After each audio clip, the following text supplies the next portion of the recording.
দৃশ্য বর্তমানে চলে আসে, সে সেভিয়েকের বাইকে নিয়ে শহরে চলে আসে। তার এক আন্টিকে বলে এই ব্যাগে ছেলেটা জামা কাপড় রয়েছে, ও এখন থেকে তোমার সাথেই থাকবে। এই বলে সে চলে যায়। মহিলাটা ব্যাগ খুলে দেখে ব্যাগে রয়েছে প্রচুর টাকা। তারপর সে রওনা হয় এয়ারপোর্টের দিকে। উদ্দেশ্য আমেরিকা। এখন তার টাকার অভাব নেই, তাই ভালো উকিল দেখে মেয়েটাকে ফিরিয়ে আনতে হবে। তো ট্রেন থেকে নেমে এয়ারপোর্টে যাওয়ার সময় সেলসম্যান ইউকে দেখতে পায়। সে অন্য এক লোকের সাথে ডাকচে খেলছিল। এই দেখে সে দৌড়ে চলে আসে তাকে ধরার জন্য। তবে এর আগেই ইউ চলে গিয়েছিল। সে লোকটার কাছ থেকে তার কার্ড ছিনিয়ে নেয় এবং সেই নম্বরে কল করে তাকে বলা হয়, আপনি যেখানে যাচ্ছেন চলে যান, আপনাকে আর খেলতে হবে না। এর উত্তরে গিহুন বলে, আমি আর শেষ থেকে ছাড়ব। এই বলে সে এয়ারপোর্ট থেকে বেরিয়ে আসে। এখন সে আরও একবার স্কুইড গেমে যেতে চায় নিরীহ মানুষদের বাঁচাতে। অপরদিকে জুনহু নামের এক পুলিশ অফিসারকে দেখানো হয় যে হসপিটালে জ্ঞান ফিরে পেয়েছিল। এখন তার অতীত সম্পর্কে কিছু তথ্য দেওয়া হবে। সে হচ্ছে স্কুইড গেমের ফ্রন্টম্যান ইনহুর ছোট ভাই জুনহু। জুনহু তার বড় ভাইকে খুঁজে বেড়াচ্ছে বহুদিন ধরে, কারণ তার ভাই হঠাৎ করে উধাও হয়ে গিয়েছিল। তার রুমে খুঁজে পেয়েছিল স্কুইড গেমের একটা কার্ড। ঠিক এমন একটা কার্ড সে দেখেছিল কিনহুর কাছে যখন কিনহু প্রথমবার স্কুইড গেম খেলতে গেছিল। সেবার প্রথম রাউন্ড শেষে সবাই বুঝতে পারে এই গেমটা সাধারণ কোনো গেম নয়, তাই বেশিরভাগ বোর্ড গেম খেলার বিপক্ষে দেয় তাদেরকে ছেড়ে দেওয়া হয়েছিল। তখন কিনহু পুলিশের কাছে চলে যায়, স্কুইড গেমের কার্ডকে অফিসারকে নিয়ে সব কিছু বলে। অফিসার সেই নম্বরে কল করলে কলটা রিসিভ করে এক বয়স্ক মহিলা। অফিসার ভেবে নেয় গিহুন নেশা করে তাকে বিরক্ত করছে, তাই তাকে বের করে দেয়। তখন সেই কার্ডটি জোন দিয়েছিল, যেটা ছিল তার ভাইয়ের রুমে পাওয়া কার্ডটির মতো দেখতে। ভেবে নেয় গিহুনকে ফলো করলে তার ভাইয়ের সন্ধান পেতে পারে। ওইদিকে কিহুনের মা অসুস্থ হয়ে পড়ে, চিকিৎসার জন্য অনেক টাকার প্রয়োজন। সে তার বন্ধু জংয়ের কাছে যায়, টাকা চায়, তবে জং ছিল তার থেকে অভাবী। এরপর যায় তার প্রাপ্ত স্ত্রীর কাছে, যে তাকে অপমান করে তাড়িয়ে দেয়। তাই সিদ্ধান্ত নেয় মায়ের চিকিৎসার টাকা জোগাড় করার জন্য হলেও তাকে আবারও গেমে ফিরে যেতে হবে। ওইদিকে সেভিয়েক তার ভাইয়ের কাছে যায়, তার কেউ নেই বলে তার বন্ধুরা তাকে মারধর করে। তাই সে আর একা থাকতে চায় না। ওরা মূলত চাইনিজ চায়না থেকে সাউথ কোরিয়ায় পালিয়ে এসেছে ভালো জীবনযাপনের উদ্দেশ্যে। তারা আসতে পারল না, তাদের মা আটকে আছে নর্থ কোরিয়ায় জেলে। থাকে সাউথ কোরিয়া আনার জন্য অনেক টাকার প্রয়োজন ছিল। তো এভাবে এক এক করে বাকি সব মস্ত প্রতিযোগীদের আবারও গেম খেলার জন্য রেডি হন। আবার তাদেরকে গাড়িতে তুলে গ্যাসের সাহায্যে অজ্ঞান করা হয়। ফেরিতে করে কোনো এক দ্বীপের উদ্দেশ্যে নিয়ে যাওয়া হয়। দেখা যায় গিয়নকে ফলো করে ফেরিতে উঠে পড়ে পুলিশ অফিসার জুন একজন গার্ডকে মেরে তার কাপড় পরে নেয় এবং তাদের সাথে মিশে যায়। পরিবর্তিতে সে প্লেয়ার্সের লিস্ট খুঁজে পায় এবং 15 সালের ফাইলে তার ভাইয়ের ছবি দেখতে পান। অর্থাৎ তার ভাই স্কুইড গেম খেলেছিল, তবে সে জিতে গেলে অবশ্যই বাড়ি ফিরে যেত। যেহেতু ফিরে যায়নি, তাই সে ধরে নেয় তার ভাই গেমে হেরে গেলে তাকেও মেরে ফেলা হয়েছে। তবে আমরা জানি বর্তমানে সে স্কুইড গেমের ফ্রন্টম্যান। ইনহু বুঝতে পারে একজন গার্ড তাদের অফিসে ঢুকে পড়েছে, তাই তাকে ধরার জন্য তাড়া করে। শেষমেশ জনহু আন্ডারগ্রাউন্ড টানেল দিয়ে পালিয়ে যায়। তবে তাকে ধরে ফেলে সে যখন ফ্রন্টম্যানের দিকে গুলি করবে, তখন সে তার মুখোশ খুলে ফেলে। জনহু দেখে এটা হচ্ছে তার হারিয়ে যাওয়া ভাই ইনহু। তবে ইনহু তাকে না মেরে তার সাথে আসতে বলে সে মানা করে দেয়, তাই বাধ্য হয়ে তাকে গুলি করে দিলে সে সমুদ্রে গিয়ে পড়ে। এখানে জনহুর গল্পটা বর্তমানে চলে আসে। চুপ করলে সে রয়েছে হসপিটালে। তাকে সমুদ্র থেকে উদ্ধার করেছিল একজন জেলে। এরপর থেকে জুনহু সেই জেলের বোর্ড করে আশেপাশে সকল দ্বীপের ড্রোনের সাহায্যে চেক করে, কিন্তু কোথাও স্কুইড গেমের দ্বীপটি খুঁজে পাচ্ছিল না। ওইদিকে প্রথম সিজনে জিতে 45 কোটি টাকা পেয়ে কিনহু তার পাওনাদারদের টাকা পরিশোধ করে দেয়। তার নাম ছিল কিং। সে হচ্ছে একজন গ্যাংস্টার। কিনহু তাকে একটা কাজ দেয়, যার বিনিময়ে বিশাল পরিমাণ টাকা দিবে। কাজটা হচ্ছে ইউ নামের একজন সেলসম্যানকে খুঁজে বের করতে হবে, যে অসহায় মানুষদের সাথে ডাকচি খেলে এবং তাদের টাকার লোভ দেখিয়ে এক মরণ খেলায় তাদেরকে আটকে দেয়। গ্যাংস্টার কিন ইউকে খোঁজার কাজে লেগে পড়ে। সে তার অ্যাসিস্ট্যান্ট চুইকে বলে দেশের সকল গ্যাংস্টারদের ডাকো। এরপর চুই এক বিশাল মিটিং করে সবাইকে জানিয়ে দেন এই পুতুলটার মতো দেখতে এক সেলসম্যান রয়েছে, যে অসহায় মানুষদের সাথে ডাকচি খেলে। তাকে যে করেই হোক ধরতে হবে। কথা মতো সবাই কাজে লেগে পড়ে। একদিন জুই এবং কিম এক স্টেশনে বসেছিল। তারা হঠাৎ করে দেখতে পায় ঠিক তেমন এক লোক তাদের চোখের সামনে ডাকচি খেলছে। এই দেখে তারা কিউনকে কল করে জানায় এবং ইউকে ফলো করতে থাকে। দৃশ্য চলে আসে পরবর্তী সিনে। দেখা যায় ইউ চলে আসে এক পার্কে। সেখানে অসহায় মানুষদেরকে দুটি অপশন দেয়, রুটি অথবা স্কেচ কার্ড। যে কোনো একটা বাছাই করে নিতে হবে। তবে বেশিরভাগ মানুষ স্কেচ কার্ড বাছাই করে নিয়েছিল এবং সেই কার্ডে কোনো পুরস্কার বা টাকা পয়সা কিছুই ছিল না। তো একটা লোক যে কিছুক্ষণ আগে কার্ড চুজ করেছিল সে আবারও আসে, তবে এবার রুটি চায়। ইউ রেগে গিয়ে রুটিগুলো নষ্ট করে দেয় আর বলে তোমরা নিজের ভাগ্য নিজেই নষ্ট করেছো। এরপর সে গাড়ি করে কোথাও চলে যায়। চুই এবং কিম তাকে আবারও ফলো করা শুরু করে। এদিকে ওভার স্পিডের কারণে গিউনকে জরিমানা করে পুলিশ অফিসার জুনহু। গিউন তার কেসের স্লিপ নিয়ে চলে যায়। জুনহো অনলাইনে এন্ট্রি করার সময় গিউনের চেহারাটা ভালোভাবে দেখতে পায় এবং তাকে চিনতে পায়। অপরদিকে তার দুইজন ইউকে ফলো করে এক গলির মধ্যে চলে আসে। ইউ তাদেরকে মেরে গিউনের হোটেলে নিয়ে আটকে রেখে দেয়। গিউন এই পুরো হোটেলটাকে ভাড়া নিয়েছিল নতুন একটা প্ল্যান সাকসেসফুল করার জন্য। ইউ চই এবং কিমের ফোন বন্ধ পেয়ে হোটেলে ফিরে এসে দেখে ইউ তার জন্য অপেক্ষা করছে। সে ইউকে বলে, আমি এই স্কুল গেমের শেষ দেখা ছাড়বো। সে বলে, তুমি অমানুষগুলোর সাথে কাজ করে নিজেও একটা অমানুষ হয়ে গিয়েছ। এই শুনে সে প্রচণ্ড রেগে যায় এবং তার সাথে একটা গেম শুরু করে। সে পিস্তলে একটা বুলেট রাখে, একজনের পর আরেকজনকে নিজের মাথায় শ্যুট করে। অর্থাৎ এই গেমে যে কোনো একজনকে মরতে হবে। আর সেই গেমে মরেছিল ইউ। গিউন ইউয়ের পকেট থেকে একটা ইনভিটেশন কার্ড দেখতে পায়, যার অপর পাশে একটা অ্যাড্রেস লেখা ছিল। ওইদিকে জুন অনেক খোঁজে গিউনের হোটেলের সন্ধান পেয়ে যায়। ভেতরে এসে দেখে গিউ মৃত অবস্থায় পড়ে আছে। দেখে তাকে অ্যারেস্ট করতে যাবে, ঠিক তখনই চুই এসে তাকে মেরে অজ্ঞান করে দেয় এবং ইউর ডেড বডিকে গালমন্দ শুরু করে। বলে, এই লোকটা আমাদের অনেক মেরেছে এবং আমাদের বস কিমকে গুলি করে মেরে ফেলছে। এরপর জুন জ্ঞান ফিরে আসলে জানায় সে তার ভাইকে ফিরে আনতে চায়, যে হচ্ছে ওই গেমের একজন ফ্রন্টম্যান। এরপর গেম তাদের দুইজনকে নিয়ে পাশের রুমে চলে যায়, যেখানে ছিল তার জেতা প্রাইজ মানির টাকাগুলো। সে জানা এই টাকাগুলো ব্যবহার করে স্কুল গেমের রহস্য উন্মোচন করবে। প্রথমে সে পর্যাপ্ত অস্ত্র সামগ্রী কিনে, এরপর সে জুনের সাহায্যে কিছু রিটায়ার্ড পুলিশ অফিসারদের হায়ার করে একটা স্পেশাল ফোর্স তৈরি করে। এরপর সেই হোটেলের দেয়ালে সাউন্ড প্রুফ ফোম লাগিয়ে প্র্যাকটিস শুরু করে। তারপর তার একটা দাঁত উঠিয়ে নতুন একটা দাঁত লাগায়, যার সাথে ছিল ট্র্যাকার। এটা লাগানোর কারণ হলো গেনহু স্কুড গেমে জয়েন করলে কোন দ্বীপে এবং কোন জায়গায় আছে তা সহজে ট্র্যাক করে যাবে। ফলে জুনহু তার স্পেশাল ফোর্স নিয়ে সেখানে অ্যাটাক করতে পারবে। এরপর গিহুন চলে আসে তার অ্যান্টিকে এবং সেভিয়েকের বাইকে দেখে ছেলেটা এখন বেশ বড় হয়ে গিয়েছে এবং তার আন্টি ছেলেটাকে খুব ভালোবাসে। এই দেখে সে প্রচণ্ড খুশি হয়ে যায়। এই মহিলাটি ছিল গিহুনের প্রতিবেশী। এখানে অতীতের আরও কিছু ইনফরমেশন দেওয়া হবে। মহিলাটির একটা ছেলে ছিল যার নাম ছিল সিওক। সিওকের সাথে গিহুনের ভালোই সম্পর্ক ছিল। সিওক তাকে বলেছিল স্টক মার্কেটে ইনভেস্ট করে তার সমস্ত টাকা লস হয়ে গিয়েছে। সে তার মায়ের দোকানের পেপারস জমা দিয়ে ব্যাংক থেকে লোন নিয়েছে। তার মা এসব কিছু জানেন না। ব্যাংকের লোন পরিশোধ করতে না পারলে তার মায়ের দোকানটা বাজেয়াপ্ত হয়ে যাবে। এখন সে কি করবে বুঝে উঠতে পারছে না। যদি কিছু করতে না পারে তাহলে সুইসাইড করবে। তো পরিবর্তিতে এই সিওক জয়েন হয়েছিল স্কুড গেমের প্রথম সিজনে এবং সে ফাইনাল রাউন্ড পর্যন্ত গিয়েছিল, যে রাউন্ডে একজন আরেকজনকে মেরে চ্যাম্পিয়ন হতে হবে। তো মারামারির এক পর্যায়ে গিয়ন খেলা থেকে বেরিয়ে যেতে চায়, অর্থাৎ তারা চাইলে এই মুহূর্তে বেরিয়ে যেতে পারবে, তবে কোনো টাকা পাবে না। সিওক বলে, আমাকে মেরে ফেলে, তবে প্রমিস করো প্রাইজ মানের কিছু অংশ আমার মাকে দেবে। গিয়ন কিছুতে তাকে মারতে চায় না, তাই সিওক ছুরি দিয়ে সুইসাইড করে নেয়। গল্পটা বর্তমানে চলে আসে। গিহুন তাদেরকে হাসি খুশি দেখে তার সমস্ত পরিশ্রম সার্থক মনে করে। এরপর সে চলে আসে তার এক বন্ধুর কাছে, যে ছিল একজন ব্রোকার। তাকে সেভিয়েকের মায়ের ছবি দেখে বলে ওনাকে নর্থ কোরিয়ার জেল থেকে সারিয়ে আনতে হবে। এই বলে সে বেরিয়ে যায়। তখন নূর নামের একটা মেয়ে আসে। সেও বর্ডার দিয়ে পালিয়ে নর্থ কোরিয়া থেকে এসেছে, তবে তার 1 বছর বয়সী মেয়েটা আটকে আছে নর্থ কোরিয়াতে।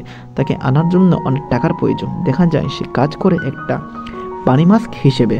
পুতুলটার মধ্যে ঢুকে বাচ্চাদের বিনোদন দেওয়ার কাজ করে। ছোট একটা বাচ্চা সে বানি মাস্ক বা পুতুল খুব পছন্দ করে। সে তাকে একটা লজেন্স উপহার দেয়। এরপর বাচ্চাটা একটি ছবি এঁকে নিয়ে আসে তার জন্য। তখন আরেকজন মাস্ক ড্রেসিং রুমে ঢুকে বাচ্চাটা তাকে দেখে কান্না শুরু করে, কারণ সে ভেবেছিল এই পুতুলগুলো বাস্তব, এগুলোর মধ্যে যে মানুষ থাকে সেটা জানতো না। তখন তার কান্না শুনে তার বাবা ছুটে আসে। তার নাম পার্ক। সে খুব দরিদ্র। রাস্তায় এলো লোকজনের ছবি এঁকে যা পায় তা দিয়ে ছোট মেয়েটাকে নিয়ে দুবেলা খেয়ে বেঁচে আসে। একদিন নুল দেখে সেই ছোট্ট মেয়েটাকে হসপিটালে নিয়ে যাওয়া হচ্ছে। সে তাকে দেখতে হসপিটালে চলে আসে। এই মেয়েটিকে দেখে তার নিজের মেয়ের কথা খুব মনে পড়ে। রাতের বেলায় সে গাড়িতে ঘুমায়। থাকার মতো কোনো জায়গা নেই। তার মেয়েটাকে আনতে হলে অনেক টাকার প্রয়োজন। এই জীবনযুদ্ধে হয়তো তাকে হার মানতে হবে। তখন কেউ একজন এসে তাকে একটা কার্ড দিয়ে যায়, যেটা ছিল স্কুড গেমের কার্ড। সে ওই নম্বরে কল করে তাকে বলা হয় স্কুড গেমের গাড়ি এসে আপনাকে নিয়ে যাবে। তবে তাকে নিতে এসেছিল একটি ট্রাক। সে ওই ট্রাকের মধ্যে থাকা একটা লকারে গিয়ে ঢুকে পড়ে। আমরা বুঝতে পারি নোলকে নেওয়া হয়েছে গার্ড হিসেবে, প্লেয়ার হিসেবে নয়। ওইদিকে কিহন চলে আসে সেই অ্যাড্রেস, যেই অ্যাড্রেসটা লেখা ছিল গার্ডের পিছনে। তাকে স্কুড গেমে গাড়িতে করে নিয়ে যাওয়া হয় এবং কেসের মাধ্যমে অজ্ঞান করে ফেলে। সেই গাড়ির পিছু করছিল জুনহো এবং তার স্পেশাল ফোর্সের লোকেরা।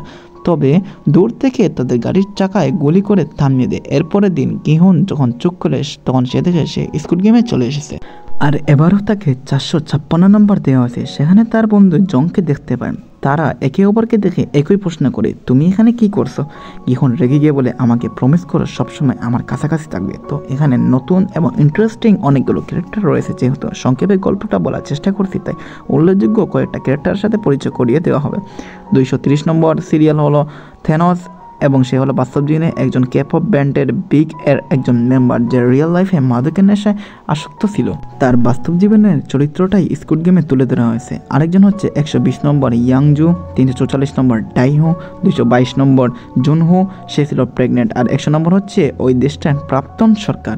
আরেকজন হচ্ছে 196 নম্বর, যার নাম ছিল মিনা। সে বলে, সবুজ কালার আমার মোটেও পছন্দ না, আমাকে ওই পিঙ্ক কালার ড্রেসটা দাও। কিন্তু তাকে ইগনোর করে গেমের রুলসগুলো বুঝিয়ে দেওয়া হয়। বলে এবার এই গেমে একটা পরিবর্তন আনা হয়েছে, তা হচ্ছে যদি রাউন্ড শেষে গেমটা চালিয়ে যাওয়ার বিপক্ষে ভোট বেশি পড়ে তাহলে সবাইকে প্রাইজ মানিটা ভাগ করে দেওয়া হবে। এরপর প্রথম game red light green light খেলার জন্য সবাইকে নিয়ে যাওয়া হয়। অপরদিকে জুনহো সেই জেলের বোট করে তার ফোর্স নিয়ে বেরিয়ে পড়ে। কিনহুর দাঁতে লাগানো ট্র্যাকারের সাহায্যে তার লোকেশন ক্লিয়ার দেখা যাচ্ছে, তাই দ্রুত ছুটে যায় সেই দিকে। ওইদিকে তারা এখনো জানতো না এই গেমটা কতটা ভয়ঙ্কর হতে যাচ্ছে। আর থেনোস মিনাকে পড়ানোর জন্য তাকে র্যাপ শোনায়, কিন্তু মিনা সেই গেমের বিশাল পুতুলটা দেখে অবাক হয়ে যায়।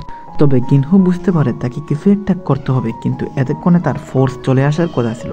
তার কিছু একটা সন্দেহ হয়, তাই নকলদারটা খুলে দেখে তার পেছনে ট্র্যাকার নেই। এই দেখে সে হতবাক হয়ে যায়। ওইদিকে জুনহো ট্র্যাকারের লোকেশনে গিয়ে দেখে একজন লোক বড়শি দিয়ে মাছ ধরছে। মাছের খাবারের পাত্রের মধ্যে ছিল গিনহুনের ট্র্যাকারটা। লোকটা জানায় কিছুক্ষণ আগে একজন লোক এই পাত্রটা রেখে গিয়েছে। আর এদিকে গিনহুন বুঝতে পারে এই গেমের পরিচালকরা তার থেকেও বহুগুণ চালাক, আর এখন এই রাউন্ডটা চালিয়ে যাওয়া ছাড়া আর কোনো উপায় নেই। তাই সবাইকে ডেকে বলে, যতক্ষণ গান চলবে ততক্ষণ সবাই সামনের দিকে এগিয়ে যাবে, আর গানটা বন্ধ হয়ে গেলে সবাইকে একদম স্থির হয়ে যেতে হবে। যে নড়াচড়া করবে তাকে গুলি করে মেরে ফেলা হবে। তার এই কথাগুলো শুনে সবাই হাসি ঠাট্টা শুরু করে। তবে গেম শুরু হলে চিৎকার করে বলে যে কখন দৌড়াতে হবে আর কখন থামতে হবে। সবাই তার কমান্ড মেনে এই গেমটা চালিয়ে যাচ্ছিল। এক পর্যায়ে সবাই যখন স্থির হয়েছিল তখন একটা মৌমাছি মিনাকে কামড়ে দেয়, আর সেই ব্যবস্থায় লাফা শুরু করে থেমে গিয়ে বলে এই লোকটা মিথ্যা কথা বলছে। তখনই তাকে গুলি করে মেরে ফেলা হয়। এই দেখে যারা বয়ে নড়াচড়া করে তাদের সবাইকে স্নাইপার দিয়ে শ্যুট করা হয়। যারা শ্যুট করছিল তাদের মধ্যে একজন হচ্ছে নুল। খেলার এক পর্যায়ে সে দেখে 246 নম্বর প্রতিযোগিতা হচ্ছে পার্ক, অর্থাৎ পার্ক এসেছে তার অসুস্থ মেয়ের চিকিৎসার টাকা জোগাড় করতে। এরপর গেহুনের কমান্ড অনুযায়ী সবাই ভালোভাবে রাউন্ডটা কমপ্লিট করে। আর এইসব কিছু রুমে বসে দেখছিল ফ্রন্টম্যান ইনহো।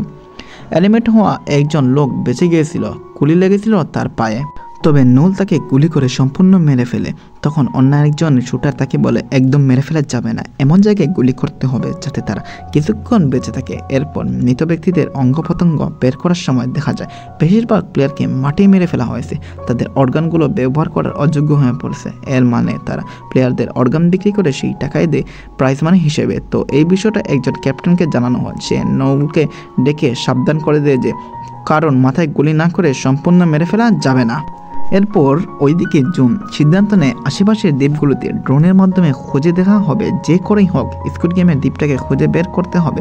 অপরদিকে প্রথম রাউন্ড শেষ হলে সবাই বুঝতে পারে গিহুনের আগেও এই গেমটা খেলেছিল, তবে তারা গেমটা চালিয়ে যাবে, কারণ এই অবস্থায় বের হয়ে গেলে যে টাকা পাবে তা দিয়ে কারো ঋণ অথবা অভাব মেটানো সম্ভব না। এরপর গেমের পক্ষে এবং বিপক্ষে ভোট নেওয়া শুরু হয়। দুদিকে 182 জন করে সমান ভোট ছিল, আর একমাত্র ভোট দেওয়ার বাকি ছিল। সেই লোকটা ছিল 001 নম্বর পরিহিত প্লেয়ার ফ্রন্টম্যান ইনহু। সেই গেম চালিয়ে যাওয়ার পক্ষে ভোট দেয়। কেউ কখনোই ইনহুর চেহারা দেখেনি, তাই তাকে চিনতে পারে না। ইনহু বলে তার স্ত্রী খুবই অসুস্থ ছিল, তার চিকিৎসায় অনেক টাকা ঋণ হয়ে গিয়েছে তাই খেলাটা চালিয়ে যাওয়ার ছাড়া আর কোনো উপায় ছিল না। তখন 388 নম্বর প্লেয়ার ডাইহু জংকে দেখে স্যালুট দেয়, কারণ তারা নৌবাহিনীতে চাকরি করত। জং ছিল তার সিনিয়র অফিসার। এরপর থেনোস একজনকে মারছিল, ইনহু গিয়ে তাকে থামায়। সে যখন তাকে মারতে আসে তখন ইনহু তাকে এমনভাবে মারে সবাই বুঝে যায় ইনহু খুব ভালো একজন ফাইটার। এরপর দ্বিতীয় রাউন্ড শুরু হয়, যেখানে 5 জনের একটা টিম বানানো হবে, আর সেই 5 জনকে একটা করে গেম খেলতে হবে। গেহুনের টিমে ছিল ইনহু, ডাইহু, জং এবং জুনহুই নামের প্রেগনেন্ট মেয়েটি। সেই রাউন্ডের প্রথম গেমটা ছিল ডাকচিস, সেটা খেলে জুনহুই সেই প্রথম চেষ্টায় গেমটা কমপ্লিট করে ফেলে। এরপর দ্বিতীয় গেমটা খেলে জং, সেও একবারে কমপ্লিট করে ফেলে। তৃতীয় গেমটা খেলে ডাইহু, সেখানে অন্যরা এই গেমটা খেলতে গিয়ে মারা পড়ছিল, এখানে ডাইহু খুব স্মুথভাবে কমপ্লিট করে ফেলে। তারা জিজ্ঞেস করে ছেলে হয়ে মেয়েদের গেমটা কিভাবে পারলো। ডাইহু বলে আমার কোনো ভাই ছিল না, ছিল অনেকগুলো বোন, আর ছোটবেলায় বোনদের সাথে সারাদিন এই গেমটা খেলতাম। তারপর গেমটা ছিল লাটিম ঘোরানোর। ইনহু কয়েকবার চেষ্টা করে ব্যর্থ হয়ে যায়, আর মাত্র 1 মিনিটের কম সময়ে বাকি আছে। তখন ইনহু তাকে মোটিভেট করে সে আরও একবার চেষ্টা করে সফল হয়। শেষ গেমটা হচ্ছে এটাকে 5 বার বা পা দিয়ে জাংলিং করতে হবে।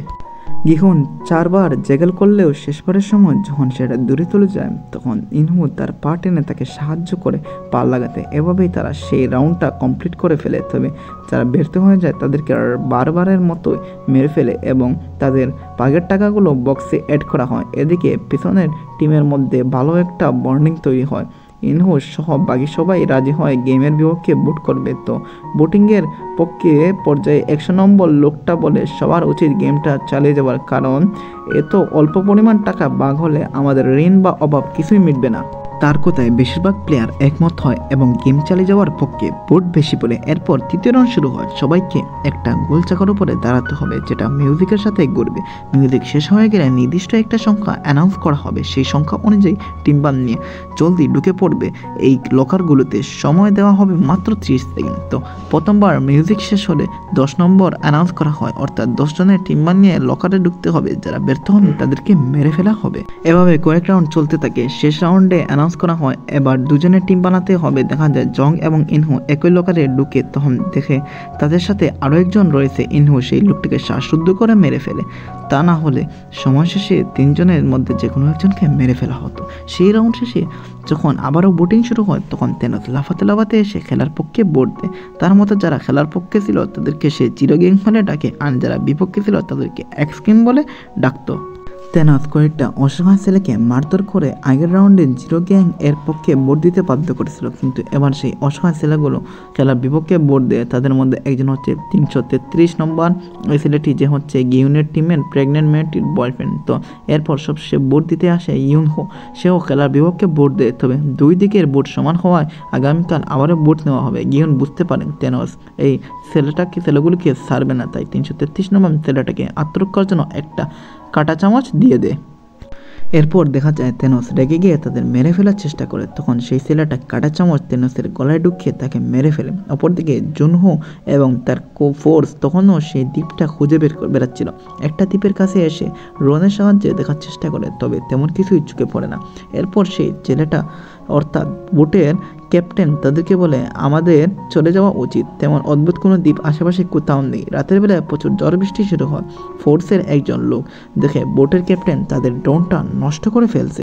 এই দেখে তাকে থামাতে গেলে ক্যাপ্টেন সে লোকটাকে সমুদ্রে ফেলে দেয়। ওইদিকে গিহন বলে এভাবে চলতে থাকলে সবাইকে মরতে হবে, এবং এরপর তারা একটা আইডিয়া বের করে। তবে সবাই ঘুমিয়ে গেলে জিরো গ্যাং এর লোকজন তাদের উপর আক্রমণ করে।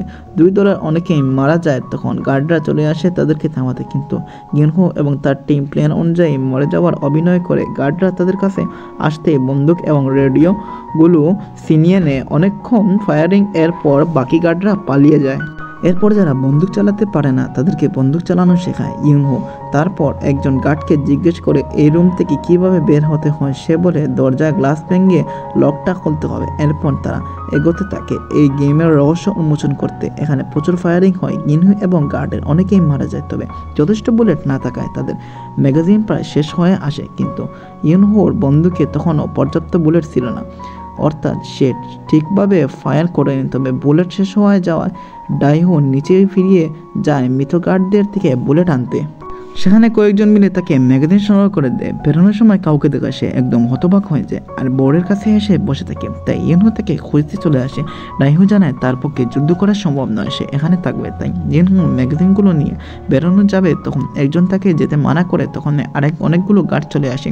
ওইদিকে ইউনহো এবং জং এগিয়ে যায় ফ্রন্টম্যানের অফিসের দিকে। এরপর ইউনহো এবং আরও দুইজনের সামনে এগোয়। সে সিসি ক্যামেরার দিকে তাকায়। এরপর তার সাথে দুজনকে মেরে ফেলে এবং রেডিও ফ্রিকোয়েন্সি চেঞ্জ করে গার্ডদের সাথে কথা বলে, তাদেরকে আরও গার্ড পাঠাতে বলে। ওইদিকে পার্ক সারেন্ডার করে বলে আমাকে মেরে ফেলো না, আমার মেয়ে হসপিটালে ভর্তি। কিন্তু তার বুকে গুলি করে একদিকে কোনো উপায় না পেয়ে গিনহুরা সারেন্ডার করে। তখন একজন ফ্রন্টম্যান এসে গিনহুর দিকে বন্দুক ত্যাগ করে তাকে না মেরে জংকে মেরে ফেলে। আর গিনহুকে বন্দি করে একদম শেষে দেখা যায় 100 নম্বর প্লেয়ার যে ছিল সে দেশের প্রাক্তন সরকার, সে আরও দুজনকে নিয়ে প্রথম রাউন্ডে পুতুলটার কাছে যায়, যেখানে ছিল সেই পুতুলটার মতো দেখতে আরও একটা ছেলে। পুতুল এখানে দ্বিতীয় সিজনের সমাপ্তি ঘটে 2025 এর শেষের দিকে এর তৃতীয় অর্থাৎ ফাইনাল সিজনটি রিলিজ করা হবে।